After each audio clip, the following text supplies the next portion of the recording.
பெரியகுளம் அருகே சூறாவளி காற்றுடன் பெய்த மழையால் மின் கம்பங்கள் உடைந்து விழுந்தன. கூடுதல் தகவல்களுடன் இணைகிறார் செய்தியாளர் பழனிக்குமார். பழனிக்குமார், இந்த சம்பவத்தை தொடர்ந்து உடனடி நடவடிக்கைகள் எடுக்கப்பட்டிருக்கிறதா? நிச்சயமாக ஜெனிஃபர், அதாவது நேற்றைய தினம் தேனி மாவட்டத்தில் கனமழையானது கொட்டி தீர்த்தது. இதில் அதிகபட்சமாக பெரியகுளம் பகுதியில் 60.4 மில்லிமீட்டர் அளவு மழை அளவு பதிவானது. அதோடு மட்டுமல்லாது சூறாவளி காற்றுடன் கூடிய கனமழை கொட்டி தீர்த்ததில் பெரியகுளம் அருகே உள்ள மேல்மங்கலம் கிராமத்தில் சுமார் 100 ஆண்டுகள் பழமையான ஆலமரம் ஒன்று சாய்ந்து விழுந்ததில் அப்பகுதியில் இருந்த ஒரு 3க்கும் மேற்பட்ட வீடுகள், அதனுடைய மேற்கூரைகள், சுவர்கள் இடிந்து விழுந்து சேதமடைந்தது.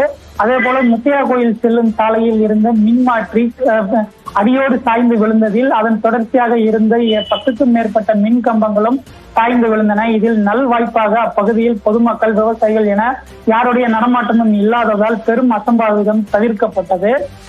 தகவல் அறிந்து வந்த மேல்மங்கலம் ஊராட்சி நிர்வாகத்தினர் மற்றும் பெரியகுளம் மின்சாரத்துறையினர் இணைந்து மீட்பு பணியில் ஈடுபட்டு வருகின்றனர். முன்னெச்சரிக்கை நடவடிக்கையாக அப்பகுதியில் மின் விநியோகம் துண்டிக்கப்பட்டிருந்ததாலும் பெரும் அசம்பாவிதம் தவிர்க்கப்பட்டது.